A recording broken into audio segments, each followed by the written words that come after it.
Hello. What up, man? Hey. This is you're on the potty.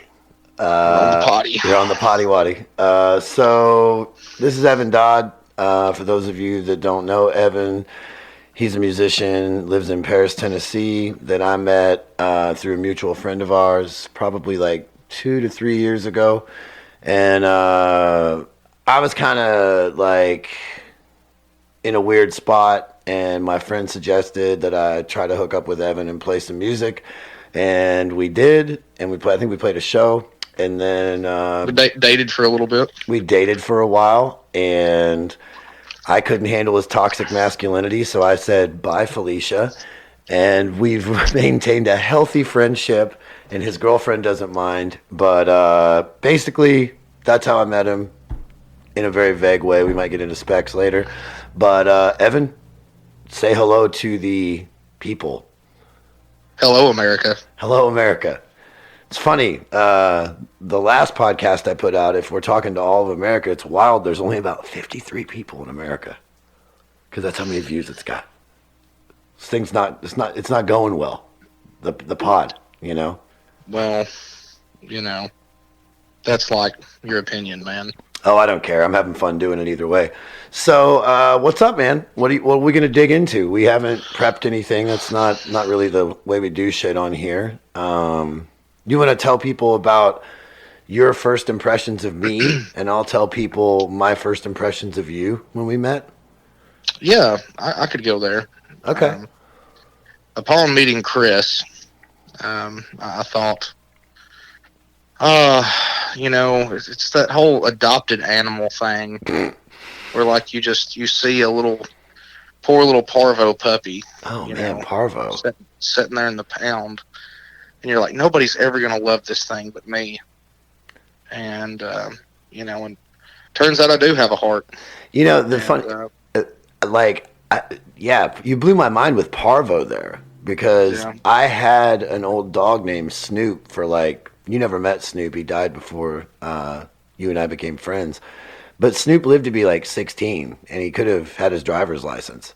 Where'd you come up with that name? He was a black dog, and he was super cool. And I was like, what's black and cool? And the first thing that popped in my mind was Snoop.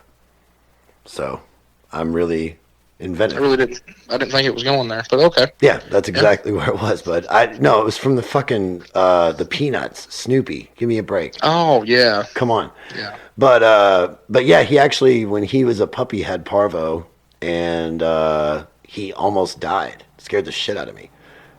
And so you kind of blew my mind with the parvo thing. What I thought of you when I met you was, am I looking in a mirror?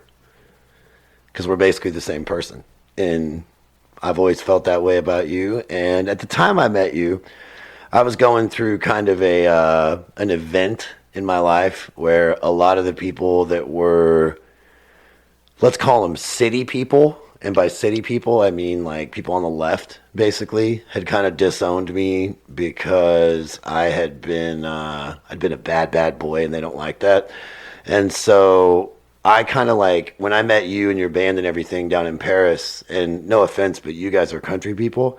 I really I needed that. I was at a place where I'd been hanging out with a lot of, we'll call them city people. It's like city mouse, country mouse, And right. I went down to Paris and hung out with you guys. And I remember the first time I played that show with you being at the Moose Lodge where you guys played. And I remember just being completely wasted by the end of the night, having the time of my life, and just being like, I'm moving to Paris, Tennessee. Because I was having such a good time with you guys. And it really, I don't know, our friendship, particularly at the beginning for me, kind of and Paris is a lot like my hometown. It's a small town, and it, for me, kind of got me back to, or reminded me what I love about a certain type of person, And I know it's kind of an asshole thing to say certain type of person because it's such a generalization, but just like small town people, salt of the earth. And so, yeah, it was really good for me during that era with everything being really politically divided and me being on kind of the left, I guess, it was kind of cool to go hang out with, not to say that you voted for Trump, but just like Trump voters or whatever, Republicans, and get along with them and have a good time. Like it was. Thank you for clearing that up for everyone on your podcast, because I absolutely did not. But yeah, anyways, well, we share a mutual hatred of that orange monster, but it is what it is. But like, I don't know, man. It's such a funny thing to. I mean, what's your opinion of like Paris, where you live? Because Paris reminds me a lot of my hometown. First, I would like to step back to I like that you mentioned that, you were in that time of, things kind of falling apart, not in such a good way. Yeah. And not pertaining to anything that you did by being friends with me, but I encountered a very similar situation, not, very soon thereafter. Yeah. Yeah. And, just I felt like we had that moment where we could be each other's shoulder to cry on. For sure, man. Yeah, we both kind of became pariahs of our own communities at the same time, and we united like like an abandoned Voltron or Transformer, combined forces for a little while. And it was good to have a shoulder to cry on going through something like that, because when you get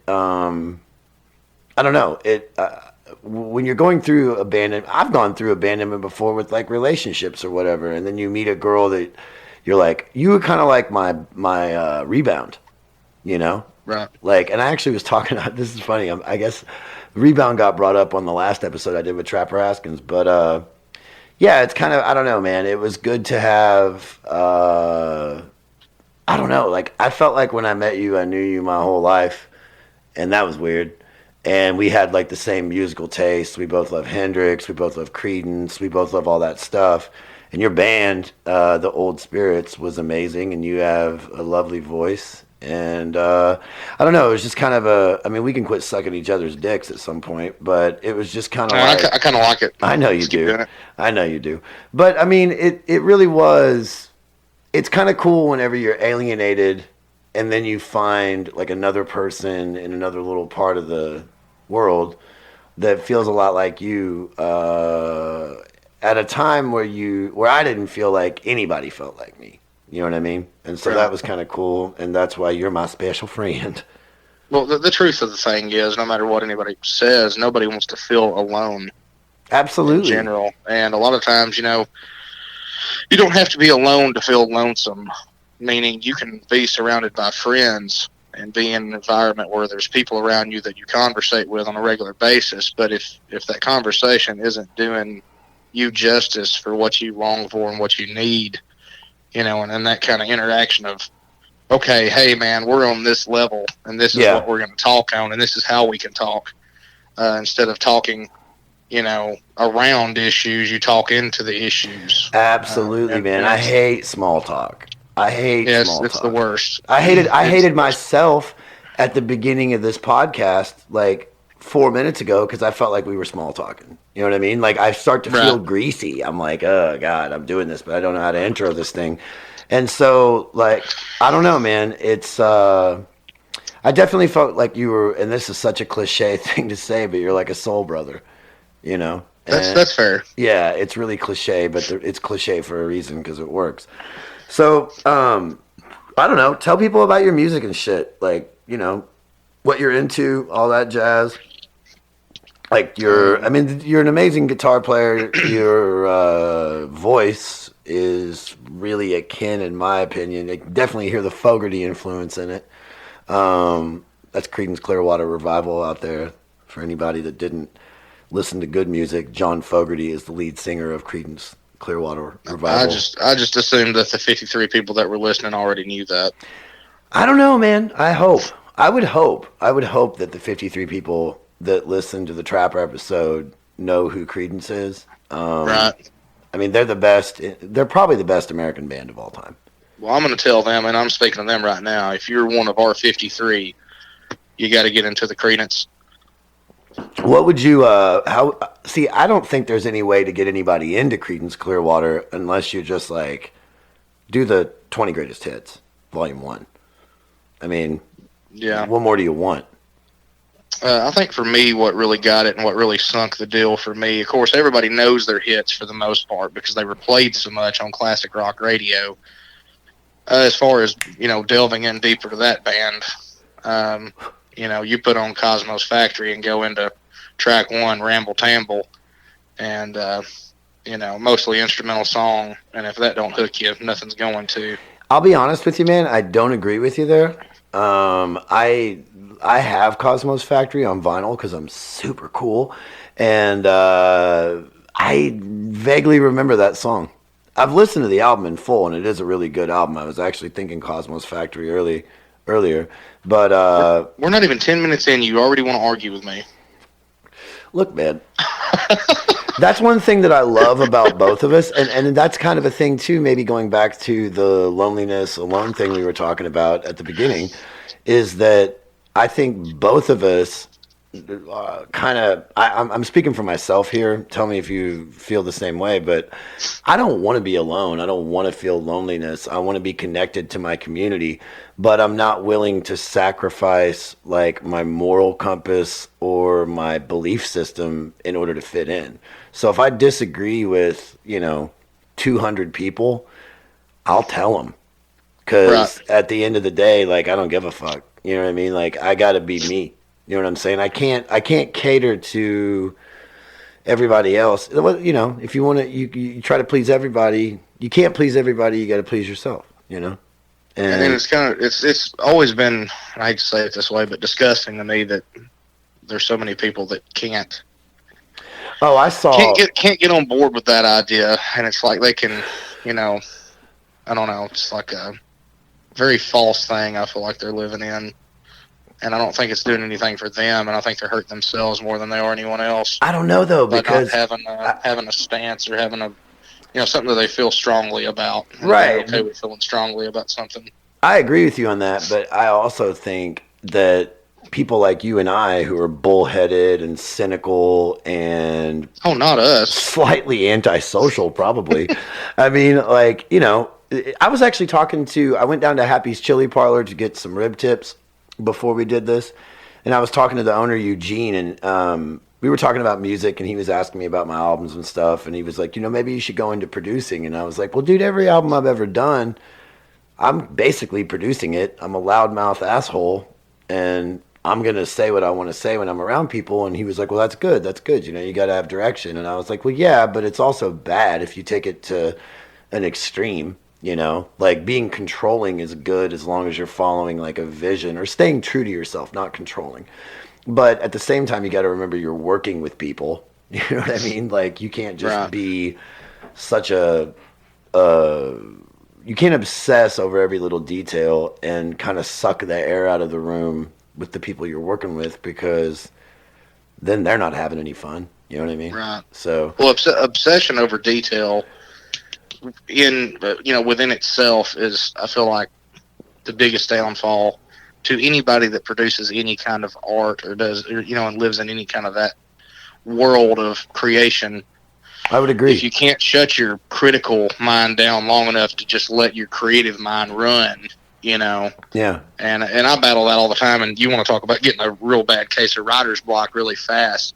If you can't put that critical side away long enough to just create something. Yeah. You create it and then put it out there and then criticize it, yourself, and but yeah, I go through. I mean, I'm working on a song right now that like the structure of it's done and the lyrics are kind of there, but I don't really like the lyrics, and I'm okay with that because at least the like iambic pentameter of the lyrics is there, and the amount of syllables I need to have in every line is there. The rhyme scheme is there. But I can still go back in and like do surgery on it and move it around. Right. But like when I wrote the first 4 lines to it, the first line like popped in my head or whatever, and I was like, oh, cool, I like that line. And then the first verse is cool, the second verse is not that great, and then the third verse is half trash. But by the time I get that thing demoed out and worked on, like you said, you got to be like, or maybe you didn't say it, but you kind of got to be afraid to allow yourself to make mistakes and make a fool of yourself in your own little notebook, And the same thing probably applies to the world. like living in the world, Right. you know, like, but you can't, you know, you can't like you can't just write down the first thing that comes to mind and be like, I'm done. You know, you can't do that in life either. You can't just do everything Right. that pops in your mind or say everything that pops in your mind. It's all about balance, you know. And it's really cool to sit here and profess my love for balance when most people would look at me and be like, ah, he has none. Well, I don't know. I'm trying. I'm trying. I'm trying to have balance, but I'm As far as balancing a that lot of balance, shit. balancing for me, especially in the artistic world, and I say that like I paint pictures ever, and I don't, because I couldn't draw you anything. I'm not artistically gifted. I might be musically gifted, but Do you think it's that's because my you're? Do you that's think my that? Do you think like there's a connection between you not being able to draw because that takes you like putting a pencil in your hand, and since you're from the South, you never learned to read or write? no, and that's that's a valid argument there, but I mean, I think I was really what definitely it grasping is. at straws to make the joke. If I'm being real honest, um, I think it's because I have such poor eyesight from touching myself at too young of an age. You did that? Oh yes, I did. I started very early. Oh my gosh! If I would have known that, I wouldn't have had you on the podcast. This is an all Catholic guilt podcast, and wow, man. Well, that's okay. I had an uncle that touched me. If that helps. I mean, thanks for unloading. Oh, you had an uncle that touched you? Yes, and he wasn't. He didn't work in the ministry, but it's kind of the same effect. Oh, okay. Never mind. You're back in.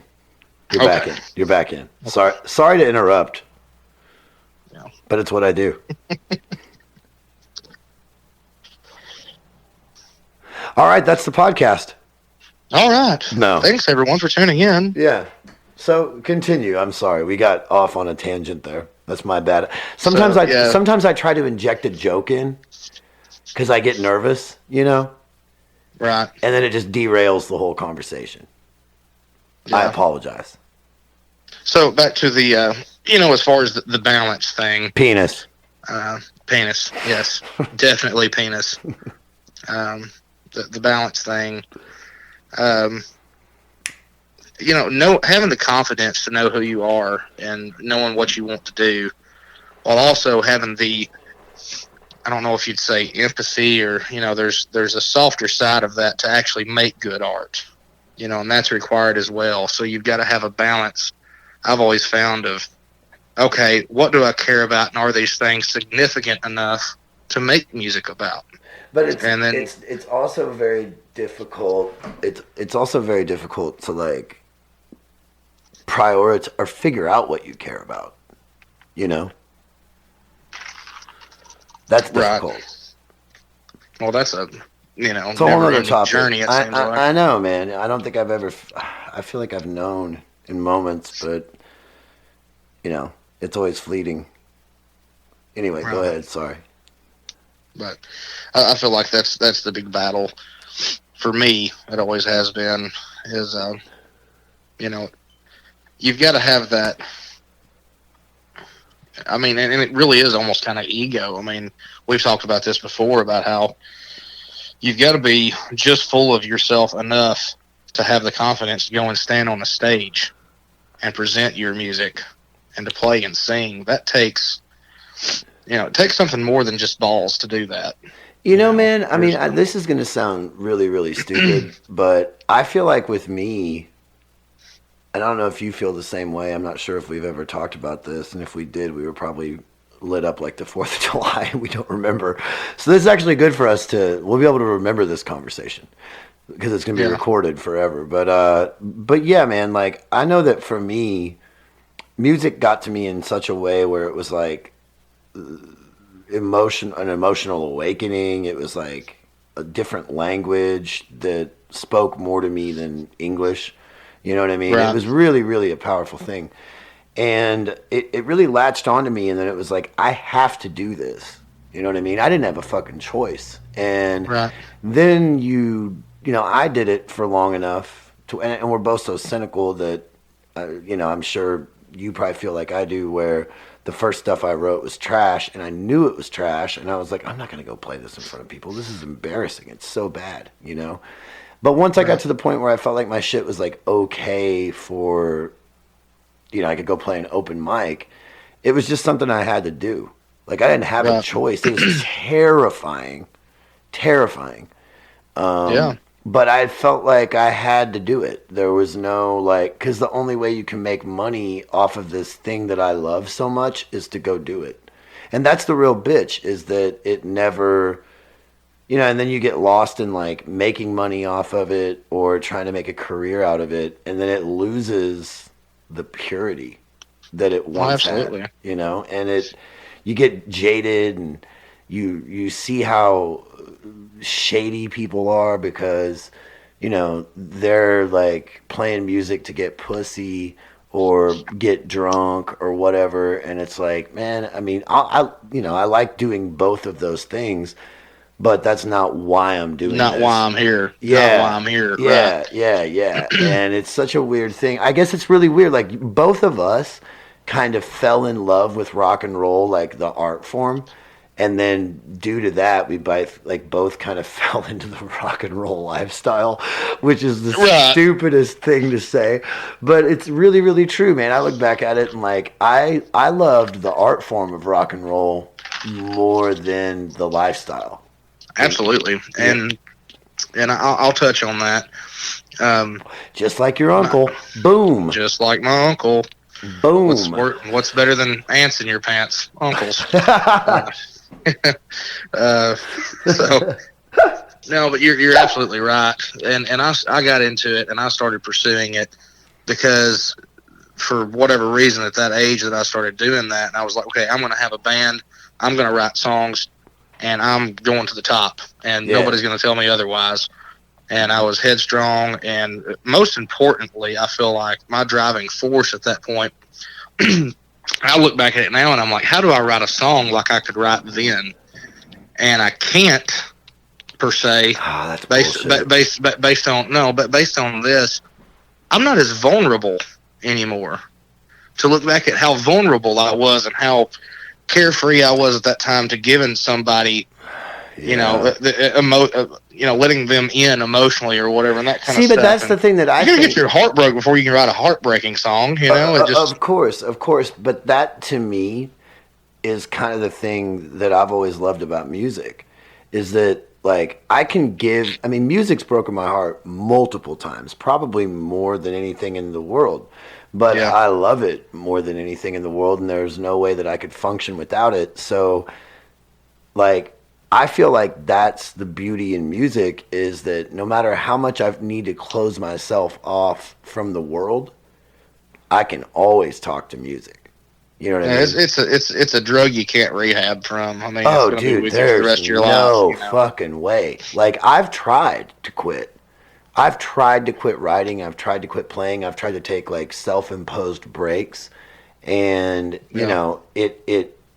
it's so.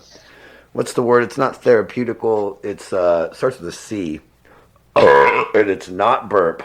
It's cathartic. Cock. Cathartic. Cock. Yeah, no, cathartic. Cathartic. It's such a like. I don't know, man. I think music. I agree. I think music for maybe both of us was like a poor person's psychologist. Like we both needed a psychologist, but both grew up in a household where, emotional intelligence wasn't necessarily at the top of the list. And you said it. And so we kind of had to dive into music in order to give ourselves therapy, Like, like, I don't know. It was home. It was home for me. Absolutely. Yeah, that's such a good way to say it. That's such when home stopped feeling like home, you could put music on, and it didn't matter where you were at anymore. Dude, I can remember being 15 years old. My parents had gone somewhere, and I was at the house by myself listening to the Doors' Absolutely Live album, which is it's a pretty fucking good concert, I'll say that. Fantastic, yeah. And Soul Kitchen on that is the shit. But anyway, I remember like at the time I was like trying to learn how to sing because I was like super infatuated with Jim Morrison, and another reason why Jim Morrison's kind of weird because it's like the only people that would ever like him as a 15-year-old boy. I'd rather listen to like, you know what I mean? It's like with bands like what's the bands from the 2000s that were all emoed out and shit. I was always just like, man, that must suck that you guys write songs and you're like 32 and all your fans are 15. Like, doesn't that kind of scream about your emotional intelligence? You know what I mean? Like, Yeah. You're a 30-year-old and 15-year-old kids are like, I love this. And it's like, well, I don't know. But anyway, I was listening to the Doors shit and trying to sing, and my mom caught me in my room, like with the music. It was almost like I got caught masturbating or something. But I was like in my room just screaming out some bullshit Doors song, trying to sing, and my mom caught me, and I was so embarrassed. It was so weird because it was like, this is my thing. No one needs to know about this, you know? And she wasn't mad or anything. She was just like, what the fuck are you doing, dude? Which makes sense. And, you know, from then on, it was like, I don't know, man. It infected me. You know, it's like, it really is. It's like a virus. It's like COVID. Let's talk about COVID. Okay. Moving on. COVID's just a metaphor for music for you and I. You know? Okay. It's never going to end. We're both not good at it. And, and that's fair. And we're never going to win. You know? I mean, I was a real bitch when I had it. Oh, you bitch. You did get COVID. I forgot about that. I got it too. Let's talk about our COVID experiences. We'll call the whole episode "How to Cure COVID with Two Pieces of Shit." Well, I mean, I was down for, you know, a pretty good bit. Now, the biggest and most important question is, and honestly, the only reason I had you on the podcast was to ask you if you had been vaccinated. If I have been vaccinated? Like, at the time you got COVID, had you been vaccinated? Because that's the only reason I had you on. Oh, no. I got it before the vaccination was out. Oh, wow. You're old school, dude. Holy yeah, shit. I'm a COVID OG. What's hilarious is that I had no idea when you got COVID or that you had it, to be honest. I'm sorry that I missed Halloween because of COVID. Well, bro, I think weren't they? No, they weren't out at that point. You're talking 2020, right? Yeah, the original. 2020. That was back when Trump was talking about it, so it wasn't good. Right. And then once Biden won, it was good. Yeah. Yeah. Yeah, I thought that was pretty cool. Yeah.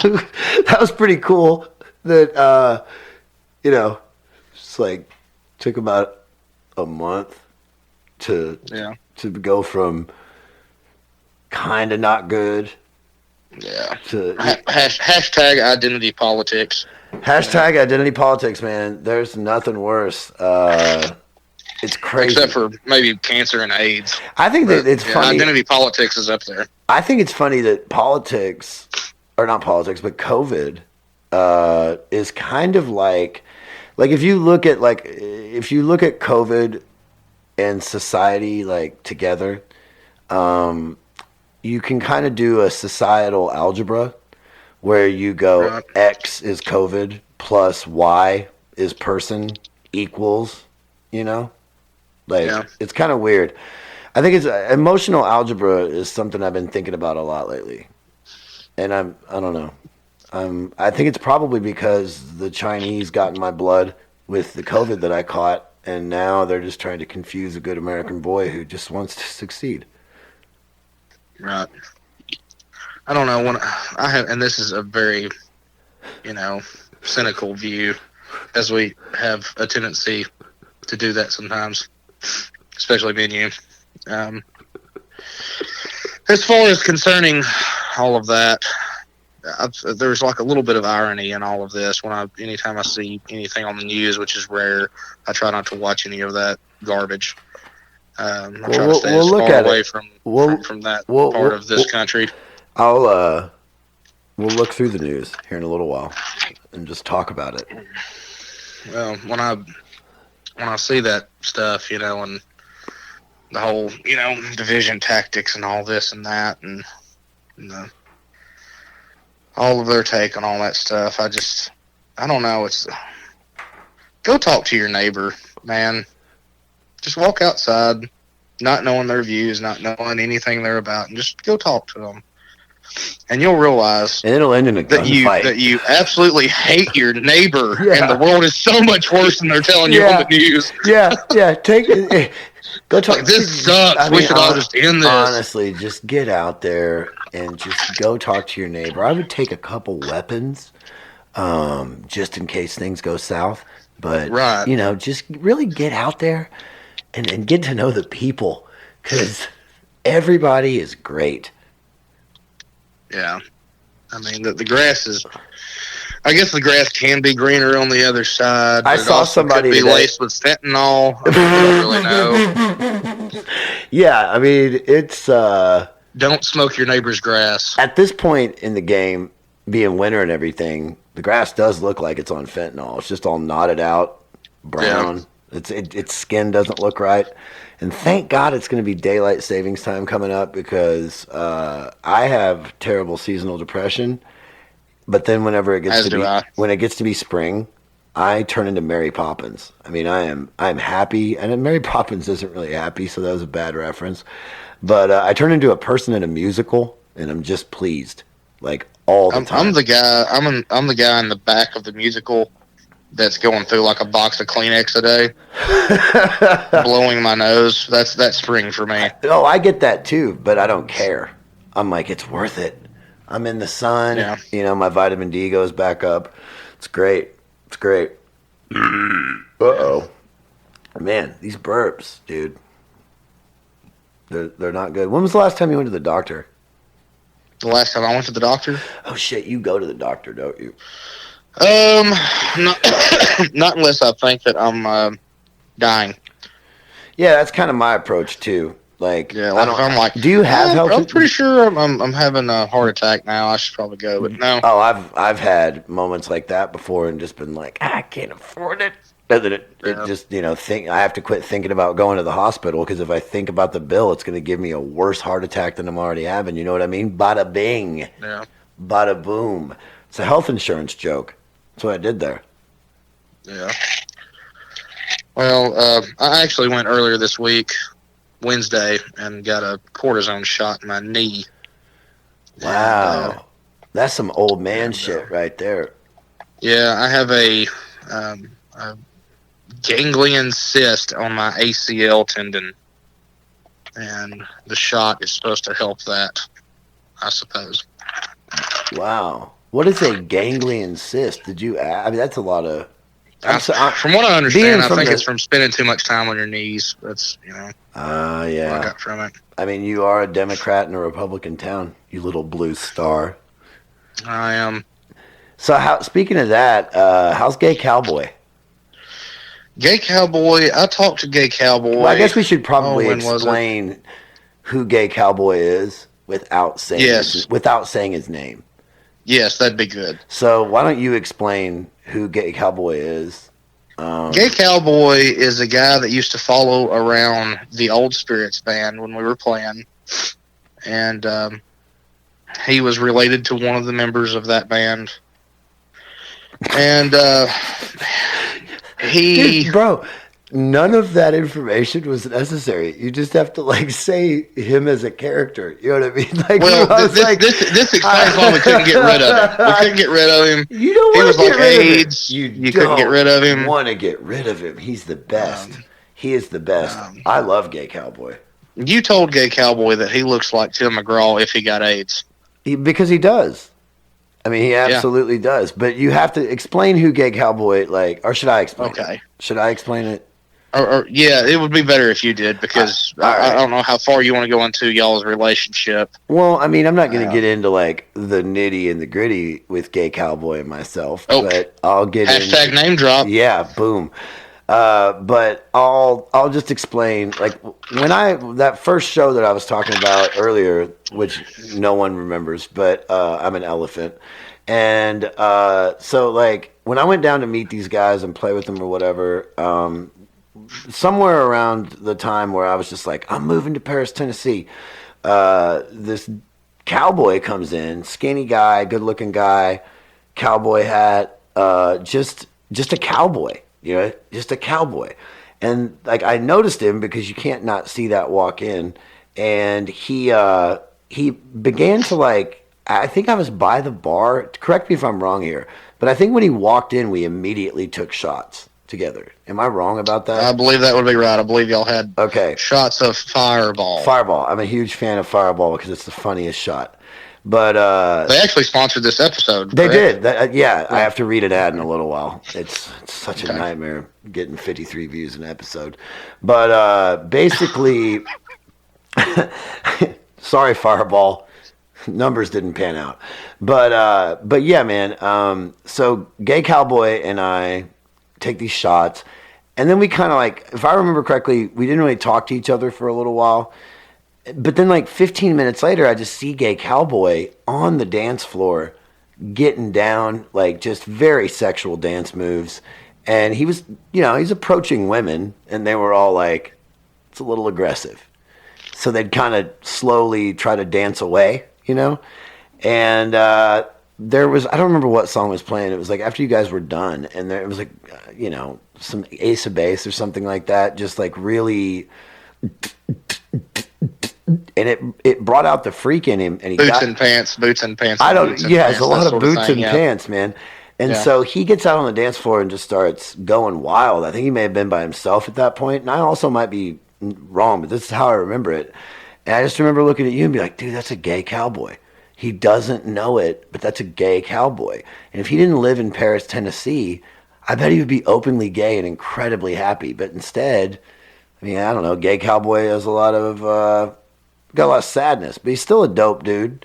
And I told him all this because I'm weird. And then he let me. I believe you actually told him, Gay Cowboy, you don't know that you're gay, but I will suck your dick to prove to you that you are gay because you'll like it. I mean, and honestly, I might have at that point because I felt like I could sense something with him, like a deep sadness that he could have never, because it was just, I've seen gay dudes behave in the same way, and gay dudes are. I don't think your approach there was a fair argument though, because I mean, I feel like blowjobs kind of transcend, gender barriers. I don't. I'm a fully heterosexual man that I'm not into dudes. I'm not. I've looked at dudes. Well, I can look at like Gay Cowboy, beautiful man. I will say it 100%. He's handsome, got a body like a rock, and he's a good-looking kid. But I don't want to sleep with him. I can appreciate his beauty without. Probably snores. Oh, yeah, for sure. Yeah, for sure.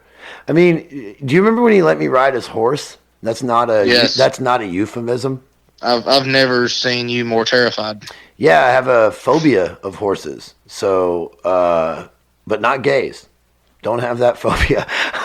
Just horses. But when I was a kid, that's not what I heard at a bar in Paducah once. Yeah, that's right. Yeah, I forgot about that. Good job, man. Good job. Yeah, those people are great, aren't they? They're. I can't wait to go back and see them. I don't think I'm going to go back and see them. They're definitely. They're excited. Are we even going to talk about that night? Yeah, we can talk about that, but I definitely want to talk about Gay Cowboy let me ride his horse. Okay. And you tell that story, because I got to pee, and I'm talking too much, and I always do this. The only way I ever start actually, like, not just ranting and raving on this fucking thing is after I'm like, dude, I got to pee. And then I just leave the room, and then someone else talks for a little while, and then I come back, and I'm like, okay, now we can. I feel like if you do that, it's going to be very disappointing. Because all I have to say about that is Chris's favorite gay cowboy let him ride a horse. And he was scared. The end. Well, this will be a good storytelling exercise for you because I'm going to go pee and grab a I beer. hate exercising. Have Dude. you seen my physique? Yeah, I have, and I'm really glad there's no video. Which takes me back to the whole blowjob thing. I used to like blowjobs back when I could see who was giving them to me. Oh wow, got a belly joke there. That's a good one, wasn't it? I like that. Yeah. That's nice. Well, yeah, just say whatever you want to say. I don't know. I'm gonna go pee. Okay. I gotta pee. I'm sorry. I have to pee. And Okay, go pee. I'm already a little nervous, because I'm doing this, and I'm not nervous now, but at the beginning, and now I gotta pee. And when I pee, I'll come back. I'll be like a different person. I remember back in the day. I'm not high now. Wink. And got high back in the day, and one of my friends was like, have you ever noticed that when you go pee after you get high, you calm down? And I was like, oh my God, yeah. I think that's complete BS. I don't believe in that. He was a white guy. He was probably lying. All right. Well, I've never, and I hate to sound like a racist on here, but I've never trusted a white. They're not good to trust. No, they're not. I'll be honest, I'm going to go on record, not a fan of the whites. Yeah, ever since the tuberculosis blankets, I've been pretty much over them. I forgot you were Native American. Okay, yes. I'm going to go pee, and then you just talk about whatever you want to talk about, and I'll come back. And if whatever you talk about sucks, I'll just put, music over it. I'll try and sell my OnlyFans account while you're gone. Go for it. Do whatever you got to do. I don't care. If what you do when I listen to this back and edit it, if I don't like it, I'll just put music over it. Hey, I'll leave all this. That's perfect. Yeah. Now I can say whatever I want to. Exactly. And if I think it's uncool and you're listening to the podcast right now in real time later when it comes out in the future, if you just got done hearing music, that means that Evan said a bunch of shit that I felt was inappropriate and I didn't want it on the podcast. If you hear Evan talking, or if you heard him talking in the future, but in your past now, then that means that Evan just carried on the conversation like the true Southern gentleman that he is. So this portion of the show is called Chris is going to be the CDC. I'm gonna go pee. I'm gonna be the CDP, bro. I'll tell you that much. The CBP, Chris Black Piss. He just said, bruh. I'll be back. Jesus, he said, bruh. Take over. Okay, so I'm taking over. So, what about that Chris guy? Why did he call me? This is ridiculous. So, I'd like to take this moment to try to talk to you about our Lord and Savior, Jesus Christ. And if you have not accepted him, you cannot inherit the kingdom of heaven. It is the only way for you to inherit the kingdom of heaven is to accept him as your Lord and Savior. And I just wanted to tell you all that because I pray for all you people that are out there living right. I think about you all the time.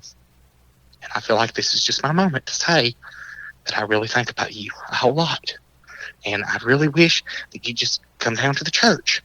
I know last time they brought out the snakes and it was kind of scary. But I wish you'd come back. Next week we're going to have tambourines.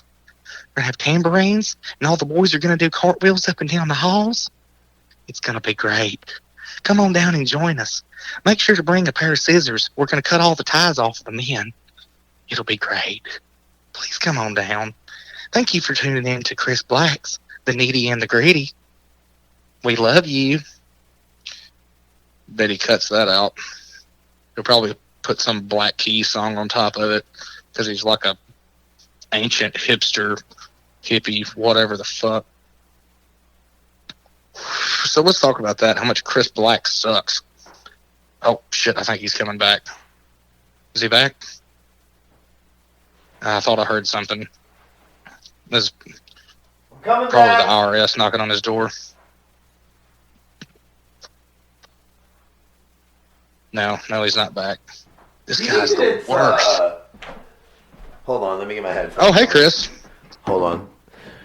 I have no idea what you said. I can barely hear you mumbling, and I have no clue. But I guess I'll find out whenever I edit it, and if there's music there. You could just play the wreck of the Edmund Fitzgerald on top of it. Okay, isn't that a Gordon Lightfoot song? Yes, it is. Man, we are classic rock heroes. That's what we should name the fucking the podcast. Classic Rock Heroes. Classic Cock Heroes. I'm not going to do that. What about Country Crock Heroes? Remember Country Crock, the fake butter? Oh yeah, no, not the fake butter. Country Crock. You think it's butter, and you open it up, and Grandma put macaroni and cheese in it. By grandma, you mean me, dude. I used to buy Country Crock because I preferred margarine because it was low fat. And now I'm getting thick, and I don't care because butter's delicious. But butter's better for you anyways. All those scientists lied. It was the '80s, man. It was what it was. Where were we prior? And I had something I thought about before I walked out that I wanted to go into with you, but I can't remember what it was. Oh, the us going downtown. Oh yeah, the people that loved me so much. Whenever you came to record some music, I wanted to talk about that. They're fucking great. Well, it's kind of funny, man, because that was like, what would that have been? That would have been summer of 2021, right? Yes. It was just a few months ago. Yeah, and I mean, like, with the whole... what was interesting for me about that is whose podcast you and I listened to later that night. You remember that? Who did we listen to? Chappelle. Okay, yeah. Yeah. And then we cried. I cried. Yeah, we cried. And I thought it was interesting that basically... I don't know. It's such a crazy story. I don't even know how to tell it. Like, you tell it. Fuck it. You tell it from your point of view. I'll shut the fuck up. Okay, so... Because it's a crazy fucking story, so... I don't know how many details I should put in here. I just do your thing, dude. Whatever. I mean, don't worry about it. Like, who gives a shit? So me and Chris had this big weekend planned where I was going to come down after I got off work on Friday. We were going to work on music stuff, right? Like good boys do. Well, I get there, and I've had a really long, hard day at work. And it's like a fucking hour and 45-minute drive after you got out of work. It was for me because I was driving in an 81 Ford pickup, top speed of about 50 miles an hour. Yeah. No air. And you were freaking about it. Yeah. Understandably. Having to stop every, 10 miles to fill the oil up. But... So I get there and I walk in. I can tell Chris is a bit inebriated, just a little bit, and he's already partying. And I am stone cold sober and about ready for bed. And he's like, "Hey man, look, you're gonna have fun with me, and we're gonna do this and that. We're gonna go downtown." I'm like, "Chris, that sounds like a terrible idea." We were gonna take some acid. Yes, yeah, and so we did. Fuck it. And I'll bleep that out. Maybe I'll go, we were going to bleep some bleep. Yeah. Just make it say that we were going to do anal. Yeah, I'll say, we were going to do anal. Boom, boom, boom. You're not going to do anal, though. You chicken shit. Nah. He's not into it. He's scared of doo-doo holes. Butts are gross. Anyway, go ahead. So we take the substances, and... I'm feeling a lot better already. We get a cab. And we'll go downtown, and he takes me to this place called the Cock Bar. It's the Johnson Bar, you idiot. And we're going to have to blur out what I just said, because I can't name places like that. Yeah, so you're the idiot. I just call it the Cock Bar. Well, I mean, Cock Bar also has a certain pedigree. Okay, so we went to this place called the Pretentious White Fuck Bar. There we go. In Paducah. And, I'm in like my wore out work shoes. I didn't dress up for this event. All these people are fucking dressed up because it's Friday night and it's Paducah. And I'm just kind of looking like a bag of shit. And I'm fat and, and I suck. So I'm just sitting in this chair. What was I wearing? Was I wearing clothes? I don't know that you were. I think I was Looking back wearing on it, I think you were naked the whole time. No, I think I might have been a little less than fashionable as well. I don't think I got all dolled up to go downtown. I do remember I brought my cowboy boots in case it went out, because that's like the only dress shoes I own. Man. And considering we had to walk 14 blocks to get home, I'm really glad I didn't. Yeah, well, tell them why. Well, so apparently Chris made some pretentious white girls nervous. That's horse shit. That's not what happened, man. I think you just made them nervous. I didn't make anybody nervous. I was just sitting in a fucking chair talking to you, and then I hear these kids going, "Is that Chris Black? Is that Chris Black?" Yeah. You. I will say you like got attacked immediately just by being there. Yeah, and then they came over and like that one. I remember the first thing that happened was this like girl came over and sat next to me, and I was like, "What is this girl doing?" You know, like what the fuck. And, she was poking the bear, bear. Totally. Yeah, and she talked to me, and like I didn't have any fucking idea who she was, and I started talking to her, and then at the end of it, she said like she started getting all weird, and she goes, "Well, does that make me a dumb whore or something like that?" And I was like, "What?" And she goes, "Well, am I a whore?" is what she said, and I was like, "Well, I guess we all are in some way, And she walked off. You were being, poetic. And she was being offended. Yeah, I guess. And so she walked off, and then fucking punk rock. Remember her, punk rock bass player? Oh yeah, punk rock bass player. I mean, like, when I say that, stereotypical. Her parents. Her parents probably have a white picket fence. Yeah. And a golden retriever. And they both vote Republican. Her dad's probably a banker. Her mom probably does interior design. Her dad raised in a great home, but she didn't get enough attention. So and her mom gets really into punk music, and her mom and dad. I got you on help here. Her mom and dad definitely had enough money to give her a $200 gift card for Christmas, and to the Hot Topic. And she bought everything. She had the Doc Marten boots, which aren't cheap, by the way. And she had the fucking the matching plaid skirt and all this shit. This wasn't like thrift store shit. She wasn't doing this on a budget. This girl had some money in her outfit to look like she was living in London in 1971 and was a roadie for the fucking Clash. I mean, it was the only cheap thing she had was the black lipstick. I know she got that cheap. But, other than that, it was all. I mean, it was a. I bet you she. It was a show. It was a show, man. Yeah, she was virtue signaling her way in there, and oh yeah, she did something. I don't remember what it was, and I was like, she wakes up every day and wants to blow every guy in Green Day.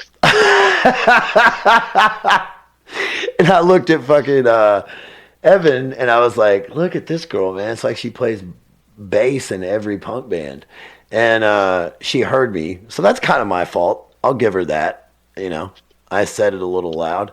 And then she got really pissed off and said that the only reason I acted the way I acted is because I'm big and thought I could do whatever I wanted to. And then she kicked over a table. Yeah. With her black Doc Marten boot. With her, her rationale. Yeah, I remember being blown away by the fact that she kicked over the table.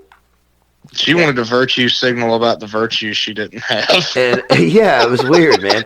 And then what did she say to me? She said, I know what she said. She said, you just want to demean everyone because you're big. And then she kicked over the table. And I remember looking at her and I was like, aren't you kind of demeaning me right now? And that's when she kicked over the table. Actually, that's what got her to kick over the table. That's what it was. Yeah, when you turned it around, that was it. And I'm like, the only time I've ever had a woman say that to me was like when I was shoving her out of the way at a buffet line. That's my only experience with that. You are a fat guy. I am a fat piece of shit. But I thought that was interesting. I didn't like it, And then the real topper came when old Hawaiian Shirt sat down. Remember him? Which one was that? He was the gay dude.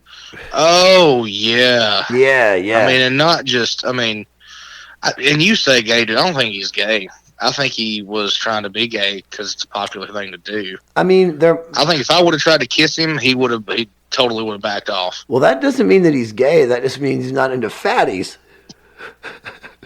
Well, I ain't got no time for anybody that's not a chubby chaser. Well, if I'm being real honest. He didn't strike me as your type, even if you were gay. Stop fat shaming. But hashtag blow me. Yeah, I guess you got a point. You know, if you're fat, people need to respect you as the fat that you are.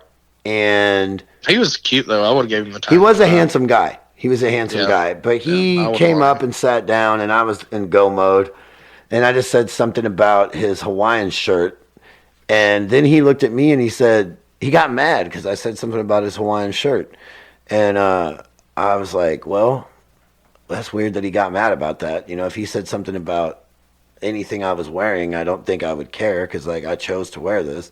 But anyway, then he looked at me and he goes, got pissed. And he goes, well, what would you do if I said something about your lip and your weird hands?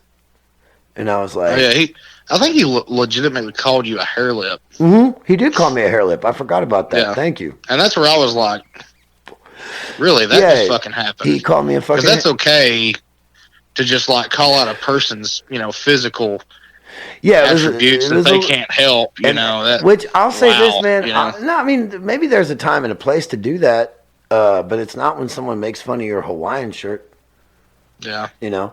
And he chose the shirt. You didn't choose. I didn't shirt him up, man. I didn't shirt that kid up. God didn't shirt him up. I got shirted up by God.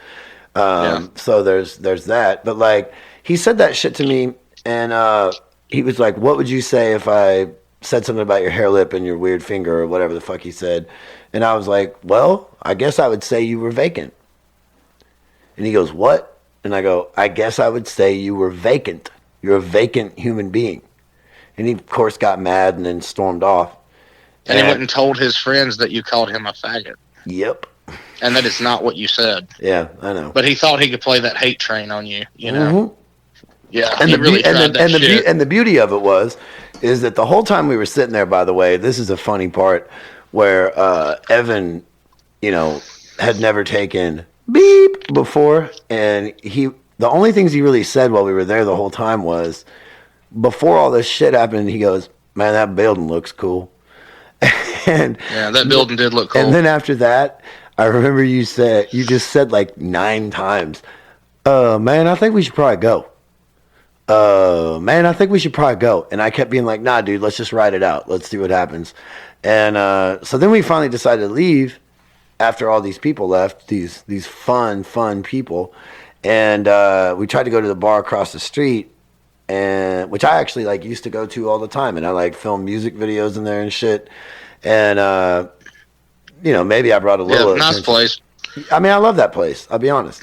Yeah. And I walked in, and I know the bartender, and she looked at me and she goes, "Nah, you got to get out of here." And I was like, "What?" And she wouldn't let me come in because all those people had gone in there and told everyone that I called that dude with the Hawaiian shirt a faggot. And so I got kicked out of that bar. And then also people were filming me at one point. And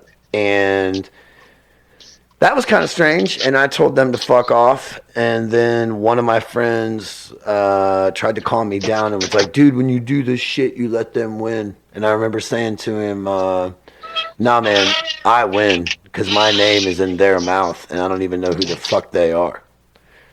So I tried to look at it as more, and I'm not saying that I should have gotten upset, but after that much dumb shit and then I can't go to a bar I want to go to because people are telling lies about me, that's a little difficult. You know what I mean? Right. And I do recall at one point, like right after that happened, when he was going and telling people that you had called him a fag, one of the girls that was running with that crowd came out, when she came back. She probably had the most sense of the bunch, and she was like kind of like a, I don't know, semi-hot looking, probably has kids she doesn't raise kind of looking chick. Yeah. And she come down and she was like, "Chris, did you call him a fag?" And like she looked at me and I was like, "No, ma'am, he did not." And you know what I said? I mean, you know what I said? No, well, here's what he said. He said he was vacant. Yeah. That's exactly what you said. Do you know what I said to her, though? When she asked me that, I said, she goes, "Did you call him a faggot?" And I was like, "No. I don't think so." Like, I really thought about it, and I was like, I mean, I've said the word faggot before, but I didn't call him a faggot. And I was like, and I think, and then when I said that to her, she got real mad. Then it didn't matter because you said that you have said that word before. Yeah, she got real mad. And I was just like, what in the flying fuck is going on, man? I mean, like... And you know what I heard? And you know what I heard? And you know what I heard? I heard from somebody that knows that girl that when I told them this story, the person that I know that knows that girl said, well, she didn't have any fucking room to talk. Because, like, she's been, like, racist and shit before. And I'm not talking, like... I could see that. Not, like... Like, my friend was telling me, like, I don't throw around racist loosely. Like, I think that if you make a joke about a race of people and it's funny, you're not racist. But this was like some racist shit, and this was a black guy. There's a clear difference between racial humor and racism. This was a fucking black dude that I know, a friend of mine, that was telling me this shit about her. Really? And so it was just like, what the fuck? Like, everything just folds in on itself. You know, all these fucking grifters. It's like somebody today, man. I saw somebody I grew up with that put something on social media talking about trying to sell a product that they fucking sell, and they would donate all the funds to the people of Ukraine via UNICEF. And I was like, bitch, shut the fuck up with that, because everybody knows that you're just trying to sell your product and you're virtue signaling this bullshit. Yeah. So it's like, that's disgusting. If you want to help the people of Ukraine, go help the people of Ukraine and don't help your fucking self. Because you're trying to help yourself. It's fucking bullshit. Like, I'm so sick of all of it. It's Toby Keith. It's Toby Keith. That's fucking Toby Keith. You're abso-fucking-lutely right. It's fucking, I'll put a boot in your ass after 9/11. You're exactly fucking right. But is he going to go stand in the desert and do anything? No, he's not. He's going to sell that shit. You can't get any sand in that mullet. You got to have pictures of Entertainment Tonight tomorrow. Yeah. Fuck Toby Keith. Fuck the person. Like, fuck all these used car salesmen up in this world, man. Yeah. Except for Andrew Yaten. I really like that guy. I don't like the Asians. God damn. No, Andrew Yaten, the guy that sells I thought cars. You said Andrew Yang. You know, I showed you his video. Oh, Andrew Yates. Yeah, that guy's a good car salesman. That dude's fucking dope. That guy's the best. And as a matter of fact, say that again so anybody listening to this shit can get, if anybody's made it this far, they'll listen to an Instagram suggestion from you, and this shit is gold. Get on TikTok and look up Andrew Yaten's car sales. It's Yaten's car sales. It is absolute fucking gold. That guy's great. While we're doing Instagram plugs, I'm going to give out an Instagram plug, and everybody needs to go follow this comedian named @TonyBaker, who does these, and I've seen this shit before, but he does these overdub videos where he, like, makes voices about animals doing stuff. And I know this is old. This is old hat. Like, this has been popular for a while. But I finally found, like, the guy that's did most of the ones that I think are hilarious. And his name is Tony Baker, and he's on Instagram. I think it's @TonyBaker, TonyBaker. But he's got all these videos where he, like, overdubs. He calls cats slapping people skippity paps, which I think is hilarious. He'll be like, I'm about to give you these skippity paps. Yeah, and like, he does these other videos. Like, there's this, I don't want to ruin it. Just go look at it and enjoy. Look at the animal videos. That's his shit. But we did the Instagram shout-out segment there, and I think that we probably need to look at the news, right? I mean, we've run out of things to talk about. Can I give one more plug, too, before we go into that? Yeah, plug the fuck out of shit, dude. Who cares? Because part of our household income now is my girlfriend selling skincare products, which Are you beauty kidding counter. Me? She's a beauty counner girl. Oh, my God. Do you know what's funny about this? She works at a beauty... You should definitely follow... No, she still does the bank thing. But is she selling Rodan and Fields on the side? Yeah, she's always got some side hustles. Is she? No, because, all right, I'm going to be completely honest with you. This is fucking hilarious, and I don't mind saying it because I know no one, the person that I saw that did the Ukraine thing, guess what they were selling? Rodan and Fields. I don't even know what that is. It's called, I didn't either, but I've met two people that sell it, so now I know. This is for the ladies. But it's fucking, like, you know, creams to make your face not look old and all that shit, and like makeup and everything. But that's what she was the girl that was doing the Ukraine thing is doing. Just tell Sarah not to just fucking try to get people to support Ukraine by buying the shit she's selling, which she wouldn't do anyway. No, actually, as a matter of fact, buy your makeup.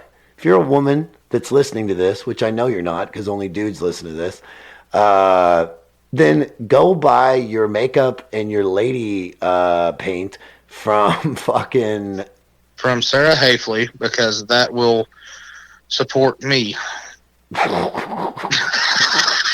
Man, you are so progressive. I know. You are so progressive. I'm just a realist. Are you? You say I'm so progressive, but that's like the most capitalist thing that I've said yet. Aren't you still? Yeah, no shit. But aren't you still working at the fucking rental joint? I am. Yeah, I am not just working there. I am the operations manager. You're the operations. What'd you do today? What was your day? I rented a bunch of shit. Is what happened, and that's kind of what I do. Write tickets. Yeah, but what rent? Send out equipment. Dude, people listening don't know what you do for a living, so you could work at a family video for all they know because you said I rented a bunch of shit. Did you rent a bunch of fucking if you Will Smith people, DVDs? No, we rent heavy equipment. There we go. You're a man's man. You know, skid steers and mini X's and that sort of thing. We rent equipment, and that's what we do. There you go. It's an important detail. And not just that. I mean, all the way down to, you know, little stuff like floor sanders and that sort of stuff. You know, construction equipment, even, you know, like some lawn stuff, aerators, overseeders, that sort of thing. It's a pretty big business, and that's what we do. And they were dumb enough to put you in charge of something? Yes, and apparently I'm really good at it because it's a different world of retail, where like normal retail is, hey, come on in here and I'm gonna try to sell this to you, where the equipment kind of sells itself on the rental end. Yeah. You just kind of have to lay down the law on, hey man, if you tear up my shit, you got to fucking pay for it. You know, man. I'm really good at that apparently. Holy shit! You know what I just realized? That I hate sales too, because I've had jobs where they wanted me to do sales, and I was like, dude, look at me. This is why I had like long hair, and I was like, no, like I had long hair and a massive beard. It's like no one that is trying to buy what you want me to sell wants this walking in. They want a guy that looks like he owns a boat to walk in. I look like I look like something someone found at the lake. You know what I mean? It wasn't a good look. But I hate the sales aspect of anything because I always feel like a grifter. Right. Or I'm getting one over on somebody, but that's got to be awesome working where you're working, where when people come in, they just need what you have, and that's it. It's cut and dry. Well, and the thing is, the best part of our business is our best customers are guys that do construction, and that's what they do, and they're regular customers. You know kind of what they're going to want. They're easy to deal with. And a lot of them are not the nicest people. A lot of them are just assholes, and they're just like, give me my shit, let me get out the fucking door. And that's my favorite kind of customer. The ones that come in and they're like, oh, hey, how are you doing today? Oh, you know, that's the ones where I'm just like, oh, fuck, here we go. Yeah, you know, this small talk bullshit, you know, those are the people that you just really can't stand because you know they're going to have a blue million questions. They're not going to understand how to do anything because all they've learned to do with their lives is bullshit their fucking way through it, you know? And they just, you know what, they fucking suck. They suck bad. Hey, do you want me to bleep this part out just in case anybody you work with listens to it? No, I don't think anybody I work with has the internet. I'll fucking send you. That's probably true. Yeah. They're just all like, the other day I was at the prayer circle and Suzanne handed me a pea can. Not a nut, but a can of peas that had no peas in it. And there was a string attached to Rosetta's ear. And I think it's funny that you're doing this right now, because if you go back to when you were taking your piss, this is exactly what I was doing the whole time. Are you serious? Dude, we are the same person. I hope you didn't say the N-word 9 times while I was taking a sit-down pee, because if you did, I'm going to have to put a lot of music over it. Yeah, no, I kept it pretty PG. The religious folk probably might not like it, but Oh wow, we did that. And those are grifters. And that's where my hatred of the yeah, grifter comes from, is people that use yeah, God, something that's supposed to represent purity, right. for their own benefit. And it's like, wait, whoa, whoa, whoa, whoa, whoa, whoa. That's not how. To me, that's not. As It's a it's as a hard to person who's strike a as a person who's balance, you not know. particularly religious myself, I'm not particularly religious, but from the outside looking in, it always seems like the people that are trying to sell God are also the furthest from it. If that makes any sense. Absolutely, man. I mean, absolutely.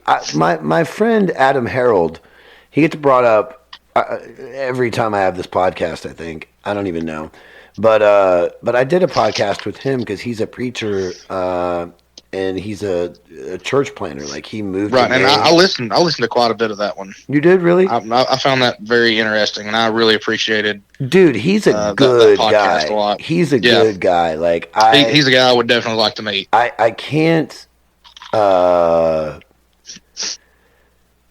I mean, I don't necessarily agree with him on everything. I Right. don't agree with him on most things, Well, see, but I love being friends with people and being around people that have differing opinions too, and for sure, that's something that's so far gone from today's society. It's like stop hanging out with people that agree with you because you're not going to learn anything. it gets boring. You know, well, I mean, It aren't gets we trying to boring, get better as people? Aren't we trying to learn and get dude. better as people? Isn't Dude, that supposed to be that? dude. You're not going to get any better if you're around people that have the same Before fucking opinion as you. before I You know? before I got canceled in Paducah or whatever, I used to go to like the same places, see the same people all the time, right?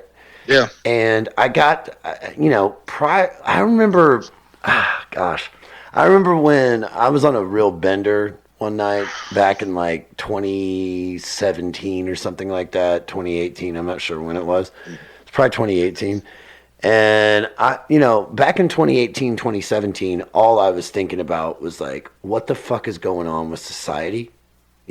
Like that's all I kept thinking about all the time. Yeah. It's like, what's going on? Like, what is happening? What is this? I don't understand this. Why is everyone choosing a side? Why can't you be, nuanced? All this stuff. It was really Yeah. awful for me. I felt like, I felt like I was out at sea. I just wanted to find like a place to land and see people that agreed with me, but I couldn't because everybody was just nuts, and everybody's still nuts, and I'm nuts. But I And I'm remember a numbnuts. you are numbnuts. But I remember going to one of the bars that I frequented all the time, and I was drunk as shit. I got a beer. I sat down at like the end of like The silver dildo. no, that's not where I was. I'm not Oh. gonna name names, you dirty, dirty white boy. You fat, fat fuck. Quit doing That's my that. favorite. That's my favorite foreigner song, by the way. Fat, fat fuck. No, dirty white boy. Yeah, fat fuck. That's my favorite foreigner Yeah, song. fuck you. Actually, I think that was on Journey's first album. Just kidding. Well, I wouldn't know. I don't know, man. You sound like a jukebox hero. Worst song ever. Hey. Fucking now you got me all distraught. So I went to this bar. There was like a bunch of people that Sticks I was saw. pretty cool. Fuck off. There's a bunch of people. There's a bunch of people that I sit down with, like 12 people, right? And I see these people all the time. There were a couple people that I hadn't seen in a while that were there, but they were the same brand of people, white. And I sat down and Hashtag white. hashtag white. And I mean, I'm white, but these people are white. And I sat down and I was just like, I'm just going to sit here for a second. And no one acknowledged me, by the way, because they didn't want to talk to me. But I sat there and I listened to him talk for like 3 or 4 minutes. And I remember looking at him and going, so with everything going on in the world, this is what you fucking idiots want to talk about? Fuck this shit. And I got up and left. And I think I might have lost a few friends, or excuse me, acquaintances at that point. But I don't care because those people were just like, they sounded like they were just regurgitating things they had heard. There wasn't an original voice in any of them, Yeah, I hear it all the time. Yeah, it was like I may as well have just gotten on Facebook and looked at their Facebook statuses, and I was like, "Oh wow, you guys are just It's just refried beans fried 3 times. I mean, Absolutely. And the shit tastes. How many more times can you fry beans? I mean, I think we've fried the beans on this conversation about 19 times. I'm not so sure. I don't know if this is a good podcast or not. I know I'm enjoying the conversation. I hope that the probably less than 53 people that are going to listen to this. It might not be a good podcast, but you can call it a good Doddcast. All right, man. Well, we're going to wrap it up. That was a bad joke. I didn't like that. I don't like hashtag Dodd's not dead. All right, well, let me do this. I'm going to let you take over again. I'm going to go run and get a beer, and I'm going to grab my old phone. I mean, I literally just peed while we're doing this. I know you did. Your phone down. I'm connected to headphones. I can't move my phone. I can't move the microphone. I can't move the headphones. I have to record this and do it all myself because you know what I am? The Kanye West of Paducah. I'm sorry. It sucks. Kim left. Yeah. She's banging Pete Davidson. You're the one black guy that everybody thinks is white. Wait, hold on. Let me figure that one out. I'm the one. Well, no, yeah, I'm white. Yeah. I bet you support Trump too, don't you? Quit doing Kanye jokes. Quit doing Kanye jokes. No, the reason I said the Kanye thing was there was a kid that I knew a long time ago who doesn't like me and said this as an insult behind my back one time, and he was like, Chris Black is the Kanye West of Paducah, and I took it as a compliment. Yeah, as you should have, because it comes from somebody in Paducah. No, it wasn't that. I mean, he meant it as an entire diss, but I like Kanye. I mean, I don't like Kanye's music. I mean, some of his music's good, but Kanye. I mean, I could diss on Paducah because Paris, Tennessee is such a great place. Dude, I love Paris. I mean, it's not the worst, but it can be. Are you familiar with the comedian Bert Kreischer or whatever his name is? I hate that motherfucker. I hate that. You don't like him? No, dude. I love Tom Segura, and Tom Segura and Bert, whatever the fuck his last name is, has they have a podcast. Oh, that's who I meant to say it. Segura was the one that said it. Yeah, not Kreischer. Okay. Yeah, exactly. Yes, Segura had the whole part about fuck Paris, Tennessee. Did you ever hear that? Oh yes. yeah. That shit was great. Yes. Oh, shit. Oh shit.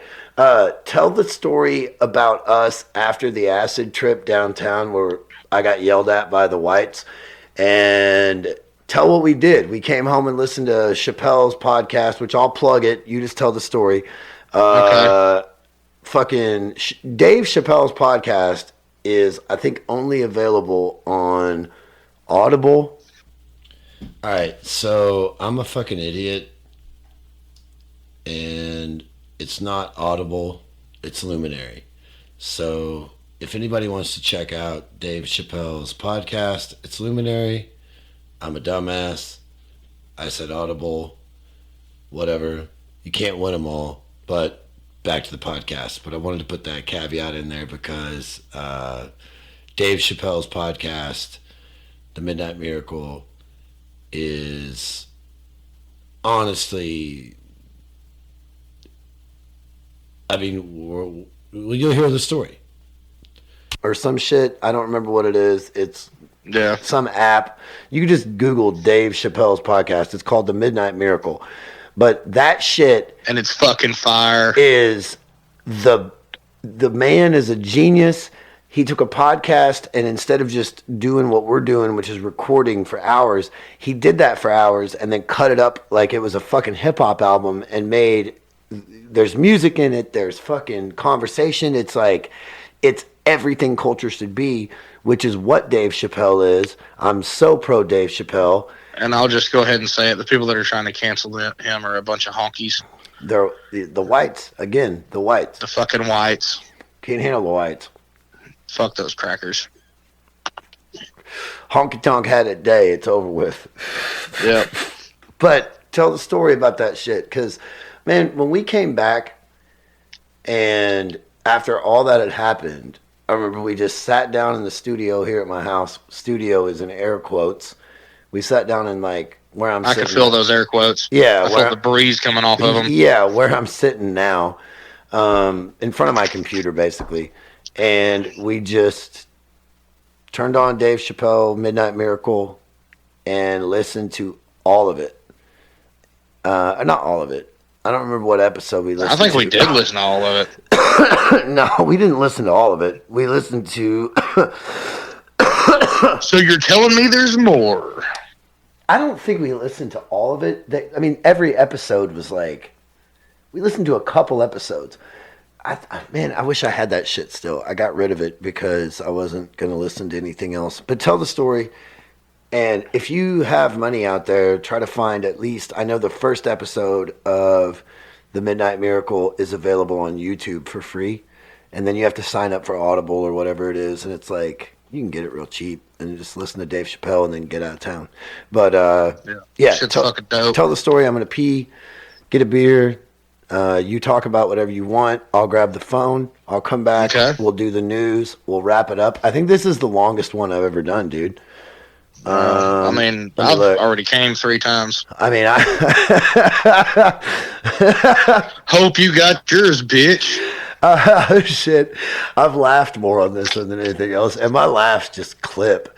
Yeah, I don't know how long we're going because everything in Logic is set up in bars. We've gone 2,400. We've spit 2,407 bars of hot fire. Hot fucking fire. Let me take a piss, get a beer, and I'll be back and we'll go through the news. But you just say whatever you want. Tell the Chappelle story. I don't know. Okay. Talk about... That'll work. Are you gone yet? Bye. Okay, so what I'm really going to talk about is the end of the night before we got back to the house. So we get kicked out of this place because of fucking Chris, you know. And this girl comes out and she's cussing at him. You fucking piece of shit. All this kind of shit. And Chris looks at her and says, you might be the dumbest motherfucker I ever met. And then her boyfriend jumps up there in Chris's face.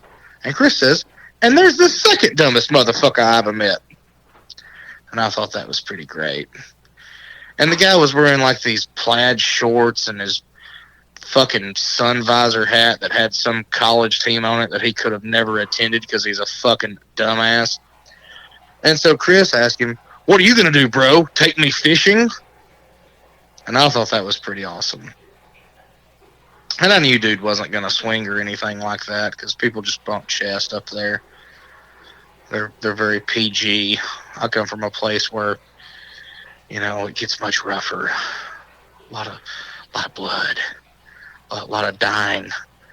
And it's like, you know, in the trenches around here. But it's soft up there. So, anywho, we walked 14 blocks. I know I've said that already. 14 blocks, I'm pretty sure I counted, to get back to his house.